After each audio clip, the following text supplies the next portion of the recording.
False accusations are a tool of abuse that leave your head spinning, lynched with a noose. A pitchfork mob unconcerned with truth. But it never happens till it happens to you.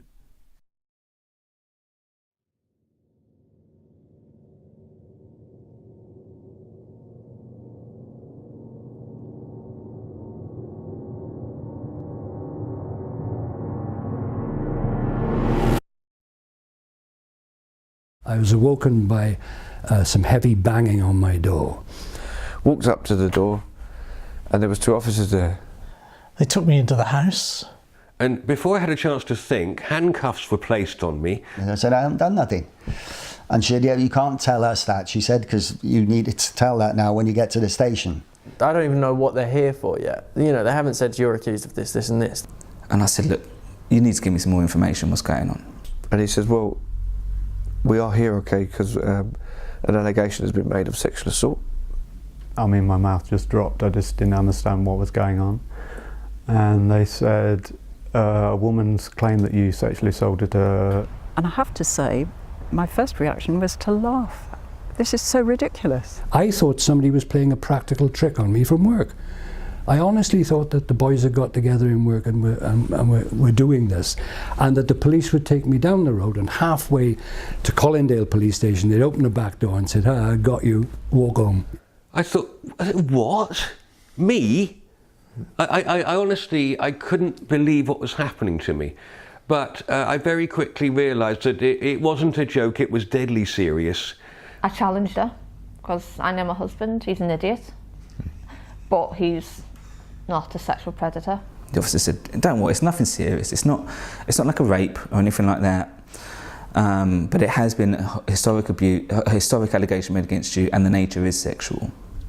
So they walked me to the car, which for some reason they want to park halfway down the road. Thanks for letting everybody, you know, it's like the walk of shame. You know, it's the scariest time of my whole life. Scary, nothing's worse. Nothing's worse than that for a man, you know, because I love ladies and look after ladies, you know. But to be accused of hurting one of them is not right.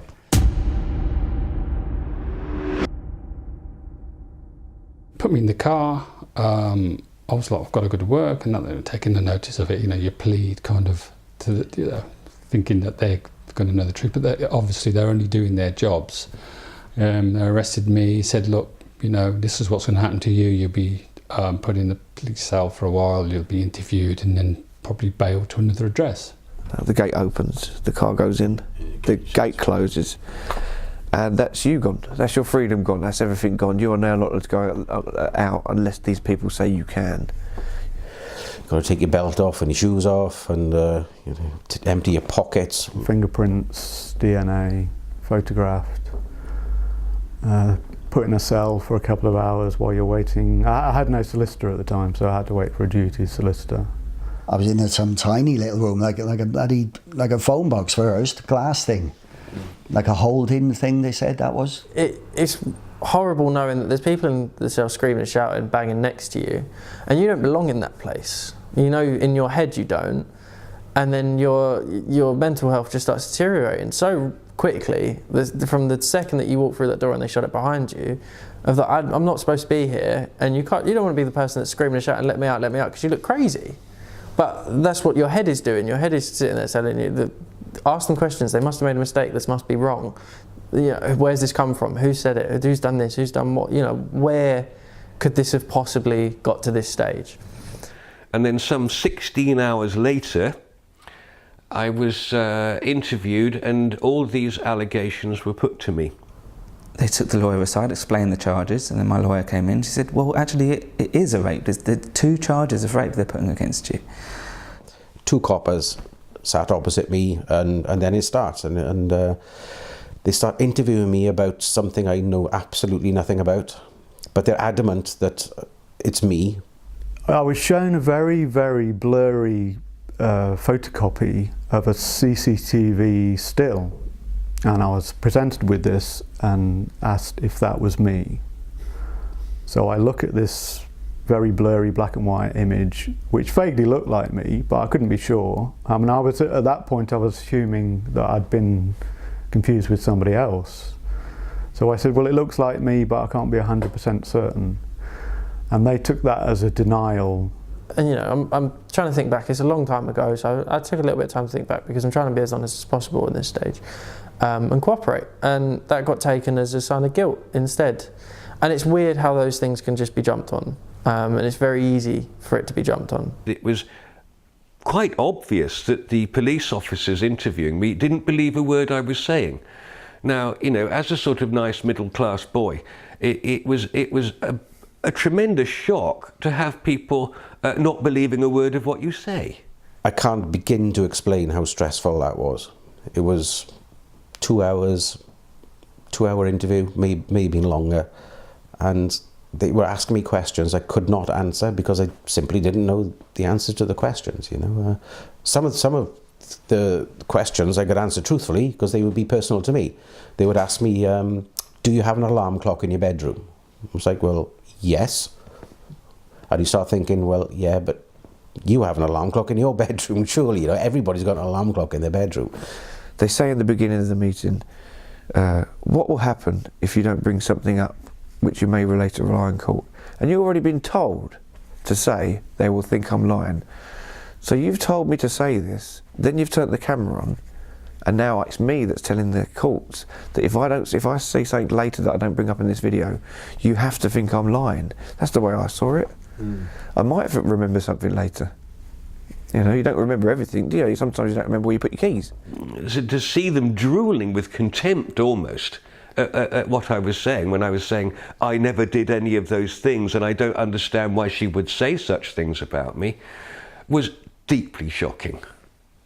When you leave that interview room, you feel like the scum of the earth. You really do. And you think, my God, you know, and then you start questioning yourself, did I really do that? And it messes with your head big time, you know, because you're trying to remember something you didn't even do. And that's hard, you know. And in the end you start convincing yourself, well, you know, perhaps I was drunk, perhaps I don't know, I really don't remember doing that at all.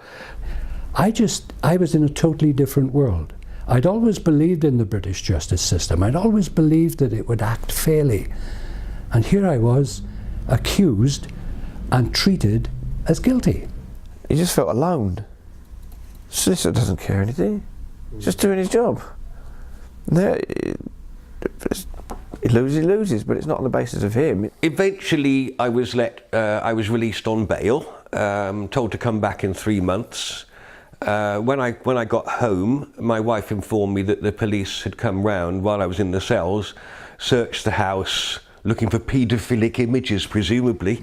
They must have been a bit disappointed because they didn't find any, but they did take my computers. No, they did say you can give it up voluntarily or we'll get a warrant and tear your house apart.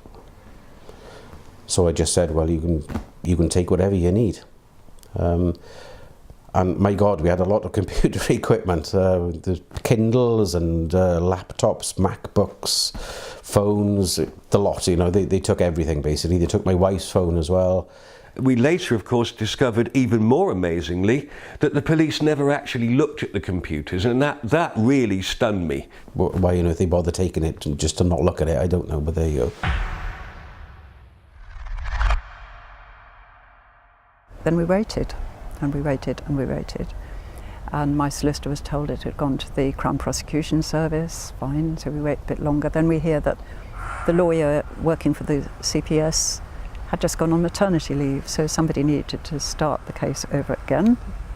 Being on bail is the worst thing because you know they're investigating you, and you know it's going to take a long time, and every living moment you are suffering. All my details were put on Facebook, my name, my address, about personal information about my daughter, and it was just calling him a rapist. Calling me a rapist, and it was a child pretty much abuser. A witch hunt. It was basically saying, well, here's a free-for-all. This is where he lives. This is what he looks like. The fact of the matter is that she used to hit me a lot. I'll wake up several times with her hitting me. I've got photos of injuries that I have from her hitting me. I had to call the police one time to my house about her hitting me. So to read this, I just couldn't believe that she was saying it. I knew that she wasn't right in the head, but I couldn't believe she was saying that I'd abused her, knowing full well what she'd done to me. I don't want to be the man that lives in this community and he's a rapist, or he's the one that beat his woman or whatever, because people don't know the truth, they just hear it. I've heard so many stories, I've known of situations where people's houses have been attacked because of someone's alleged something. A woman alleged that this man touched his child in an inappropriate way. He didn't in the end, but it didn't stop a mob from blocking out the whole of this massive road where I live and attacking his house. We have had the front door broken, the lock broken. We've had the back door tried to be forced open. We've had the skeleton of a dead cat. With its skull removed outside our back door. Very carefully positioned outside our back door. We've had the car tyres slashed. We've had, I've been verbally abused in the street. I've had eggs thrown at me. And we've had someone who attempted to come into our house with a sledgehammer while the kids were present. I spent 2 hours on top of an 8-storey car park, not knowing whether to jump off or not. In the end, I didn't. I thought about my son, I thought about my mother, I thought about I don't want to leave these people behind. But at that time, I didn't see another way out. I thought, this is all I can do, is end it. My whole Google search for days before was, what's the quickest way to end it? How do I do it? You know, I scoped out different places of where I could do it. There was thoughts of suicide, you know, here and there along the way because of sheer despair that I couldn't get access to my daughter, the courts weren't listening, and I was made homeless. All my things were still in my home. I wasn't allowed near the house. You know, and there's that kind of despair that you're just living out of a suitcase in someone else's spare room. And I'm bailed to my parents' house. My parents don't really know. I try to tell them the ins and outs, but they don't know whether I've done it or not. You know, it's and my father's an ex-copper as well, which was a bit awkward. I mean, they were fully supportive. But there seemed to be all this element of, oh, you've done something silly on the internet, have you? You know, and it's like, well, no, I haven't. My depression began to be replaced by a kind of determination to get justice on this. It worked. I stopped, my suicidal feelings went away, and I began to feel, instead of feeling afraid and depressed, I began to feel more angry and determined that I was going to expose my accuser for what she was, a liar. I did speak to the officers. I demanded to speak to them and find out what was going on. You know, how come this is taking so long? You know, I want to be charged so I can get to court and prove my innocence, or I want to just be let go. I used to phone once a fortnight, once a week, sometimes twice a week, just frantic, just pulling my hair out, crying. The very person that's investigating it, I was the one that was asking, you know, okay, well, has a decision been made yet? You know, have you finally found the truth? And my anxiety is kicking in because I'm in the middle of my university degree. I'm at work. You know, I have a normal life. I just letting them know that I wasn't going away and that they better do their job, because the longer you sit around, I've seen in cases some evidence slightly goes missing because of the circumference of time. They tell me things like, you know, we've got sympathy for you, we understand, but it's just the way it is, this is how it's going to be, these things take ages, we've got loads of allegations like this since the reforms to legal aid.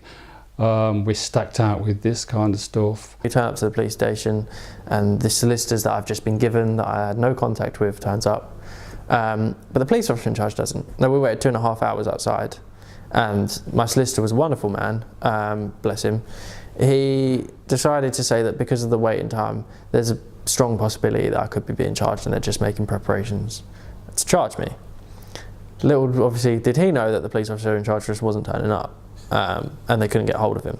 I was rebuilt 6 times for over a year. Obviously, my employers couldn't continue paying me for a job I wasn't doing. you know, so that led to me losing my job.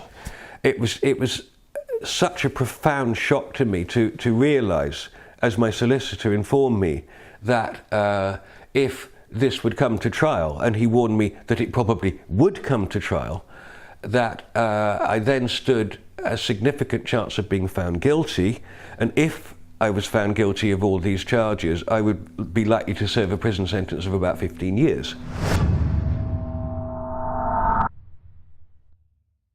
When I was in the magistrates' court in Wales, and I was sent to the Crown Court for trial, one of the lawyers who was there touting for work actually said to me, he said, he said, you're part of the witch hunt. Oh, he said, gosh, we've had hundreds. He said they're going for clergy, doctors, lawyers, anybody they can get their hands on. He said, I wish you luck. I wish you luck. You're up against, you know, a witch hunt. And that was his estimate. And all of this added to my burden of thinking, how on earth am I going to defend myself against these accusations? I was offered a plea deal of, I think it's 3.5 years or something like that, or 7 years or something stupid, to plead guilty. And I'm a very stubborn person. It's just my personality. I've probably got it off my mum. My mum's pretty similar in that respect. But I was stubborn enough in the sense of, we didn't even know that the evidence to prove I was innocent was there. But we was adamant that I was going to be able to get up into a courtroom and look the people in the eyes and say to them outright, this did not happen. This was a lie. I'm going to also prove that I could not have been where I was accused and that I could not have done it. But I was going to prove it. Not her word against mine, not she said, he said, not no corroborating or substantiating evidence, and maybe he did it, maybe he didn't. I'm going to prove that I didn't. Trial date kicks in, and on the first day of court, the first thing that happens is, oh, by the way, we kind of missed that actually it's 13 counts of sexual assault and rape. Sorry, we've just reread the statement, and there's one separate sexual assault count. So we're asking the judge to put up to 13 sexual assaults and rape counts, and that was obviously the prosecution that did that. And that's your first moment. That's the first thing that's decided in court. We'd waited for 4 or 5 hours because there was a trial that carried over. Fair enough, it happens. Then they couldn't find a jury on the day, so they asked for any of the admin stuff to be dealt with now, and everyone will go home. So I spent an hour in the courtroom, and actually in court, it's in the actual court itself, probably about 5-6 hours. The first trial was a hung jury. The judge sent them out. They came back with they couldn't agree. The judge sent them out, and they came back again. He wanted a 10-2 verdict, but they couldn't come up with it. So we had to have another trial.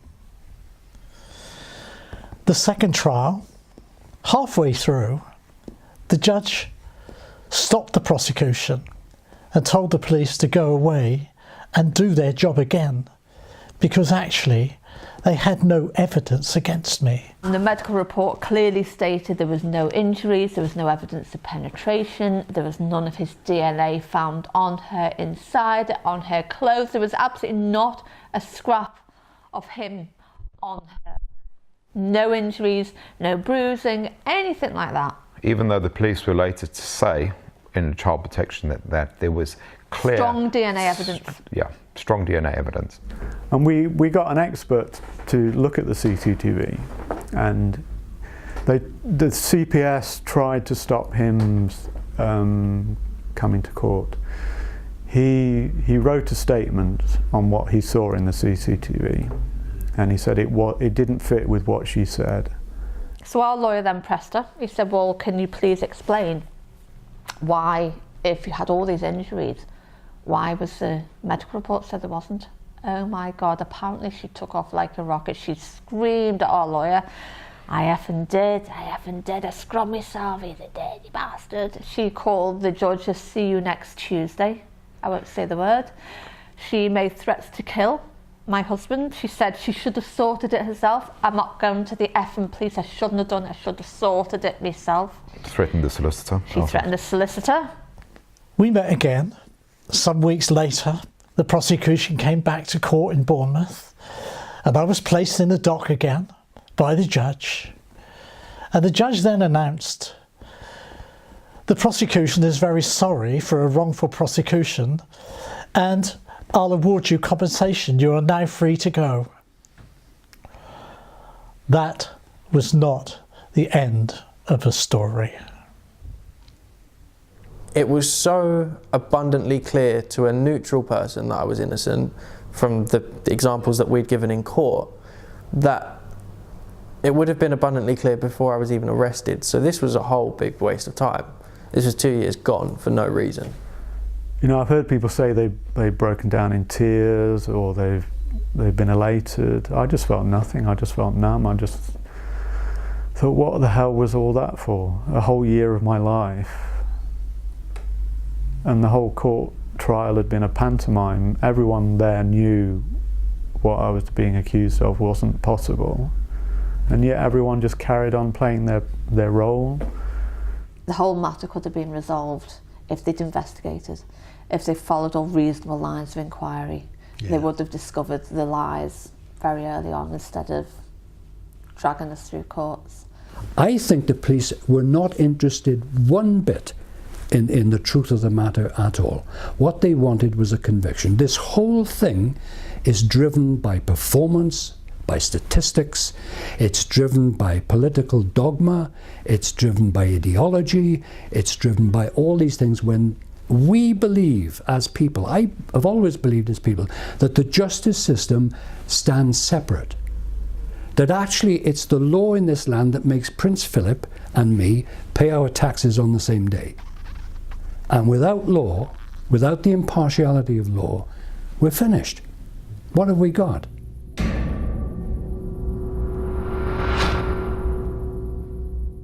Okay, so everything is sorted out then. You've been told by the judge that you're not guilty. You've been told by the prosecution that they actually don't have any evidence against you. You've been informed by your own barrister after the trial that this woman has been confabulating, which is fantasizing, reliving something that happened to her many, many years previously. Go away, relive your life, pick up where you left off. But you can't. I still haven't moved on with my life. I'm still picking up the pieces. I nearly lost my house, nearly at the point where I could no longer pay the mortgage. I couldn't pay any money towards my children's upbringing, uniform, food, because I just physically didn't have the money because I couldn't go to work. I'd lost my job. The 2 boys we were fostering were taken away at the beginning of the investigation. Haven't seen them since. Weren't even allowed to say goodbye to them. You may have heard of post-traumatic stress disorder. It's a mental and psychological and emotional condition in which you lose the ability to concentrate, to think, to communicate with people, to sleep, even to walk. I began to develop all these stiffness problems in my joints. First it was my knees, then it was my hips, and then it moved up to my shoulders. And I always remember we went on holiday in the Isle of Wight. We had 3 days in the Isle of Wight. And I remember my wife looking at me walking along the promenade in Ventnor and saying to me, "What's wrong with you, Steve? You're walking like a 200-year-old man." First port of call, of course, is your GP. Right, I've been diagnosed with PTSD. I've been asked to come and see you. First thing they do is give you drugs. Sertraline was the drug that they gave me. So you're taking these antidepressant pills. I don't like popping pills, but that's what I was told to do, so I did it. After a couple of months on sertraline, you go back to the doctors and they say, well, are the tablets working? And you say, I don't know. I don't know how I'd feel if I wasn't taking the tablets. So you end up in a cycle where I'm taking these tablets, I have no idea whether they're having any effect or not. I'm still feeling very down. I'm depressed, I'm anxious. I'm suffering in work because I can't meet deadlines. I'm thinking about all these different things all of the time. I'm just not the person I used to be. And then you just wake up in floods of tears. Sleepless nights, the anxiety, the shaking, the panic attacks. The fear of women. So I get nervous when I'm on a tube. I get nervous when I'm on the escalators. You know, even travelling here today, it was quite busy, so I sat 3 seats away from somebody because I just don't like being in close proximity to anyone. If a tube came along and it was packed, before the trial I would have done what every other Londoner does, and that is squeeze my way in and push my way in and strap hung all the way until I got home.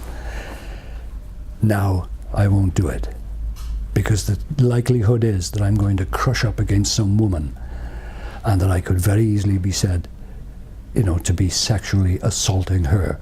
The overall effect that this had on me, as I say, self-medicating isn't the answer, but it's an answer. I've tried the drugs that they give you in the doctors, and they really weren't helping. I was finding that, you know, just drinking a bit more alcohol numbs the pain, but then you become self-centered then, and you don't realise the effect that that's having on people around you, which is where relationships start to fall apart. And once you realise that, when you end up in the position where you've got a family and you're living on your own in a tiny little flat, lonely most of the time, you start really questioning, you know, I need to pull myself together here, you know. And when I'm sure eventually I'll get back to some semblance of normality, but once this has happened to you, your whole attitude to the judiciary, the police, society in general, it's altered for good. The old Suzanne has died. I am this angry, at times bitter, cautious, still afraid, and I've got to live like this now for the rest of my life until justice is done.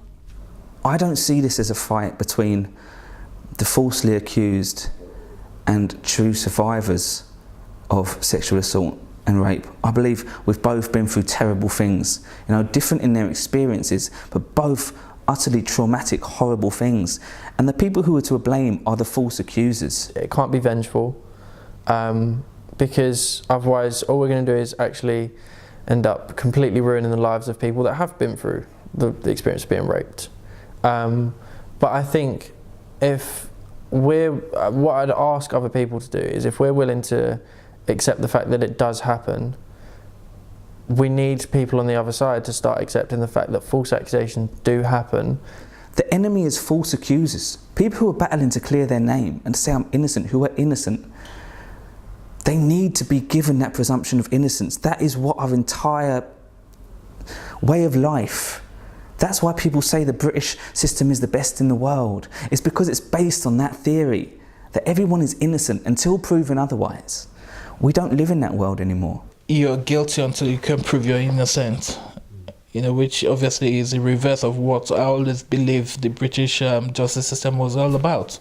The fact is, the way the legal system works now, today, for you and for me, is that if someone accuses you of a sexual crime, you are the perpetrator. That's what the legal documentation calls you. And it calls the accuser the victim. Now, this is not just a wrong use of words. I mean, grammatically, it's incorrect, of course, as well, because you're not actually guilty, a perpetrator, until you're found guilty. But it's also a way for your accuser to get compensation from the Criminal Injuries Compensation Board. The criteria they have is that there only needs to be a balance of probabilities that she's telling the truth. This has gone from one extreme to another. The first extreme being all sorts of horrendous things were without doubt going on as far as abuse of children and other people was concerned. But with the publicity given to the Jimmy Savile case, it rocketed right over to the other extreme, where so many people seemed to jump on the bandwagon and make allegations, and actually were very often given compensation before anything was proved or not proved. The CPS should be impartial, or a bit more impartial than that. They should look at the evidence. They shouldn't be driven by the ideology. I don't think anybody should be arrested if it hasn't already been investigated, because if you investigate it and you find actually there's nothing there, or you think that there could be something there, you just can't find the other evidence, so you need to question the other person. I can understand that. I can understand somebody needing to be questioned. That is a process that just needs to happen. But to be charged, to go through the court process, to all of that, and the evidence, now people are telling me that the evidence wasn't even looked at still. A police officer's job is to investigate and to find out. And what we had was a very political case where police wanted to get their conviction rate up at any cost. It makes you realise just how far people in authority will go just to get the ends that they want. They're not interested in justice, they're not interested in the truth. I wrote to the CPS, I went on their website, I actually wrote the first stage complaint form, went all the way through it, and up until today, and that's 4 years, nobody has responded, nobody has replied, nobody has acknowledged, nobody has done anything. So they're not interested. I went public with my case 2 years before Liam Allen hit the headlines. When I went to the CPS and I met the head of legal services, he said, his words were, "Lessons will be learned from this." Nothing was learned. They had no intention of learning any lessons. They just carried on in worse than they'd been with my case. If you're falsely accused, no one cares. No one cares because you're irrelevant. It doesn't really happen that often, so.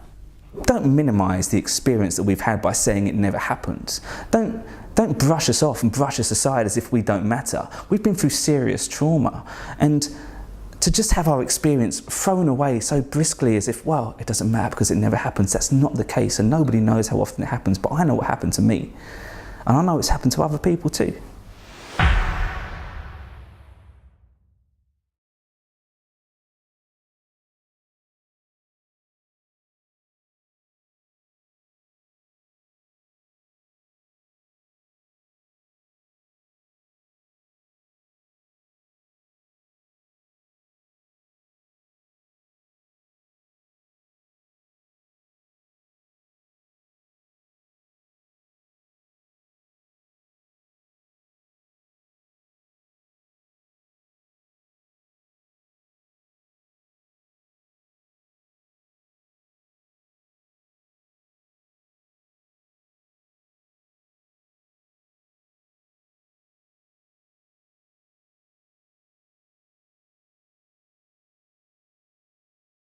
The most fundamental principle of the British justice system is that you're innocent until proved guilty, and also that when an allegation is received, it is investigated completely impartially by the police. Those are the two fundamental principles, neither of which now applies to allegations of rape and serious sexual assault. Just doesn't apply to them.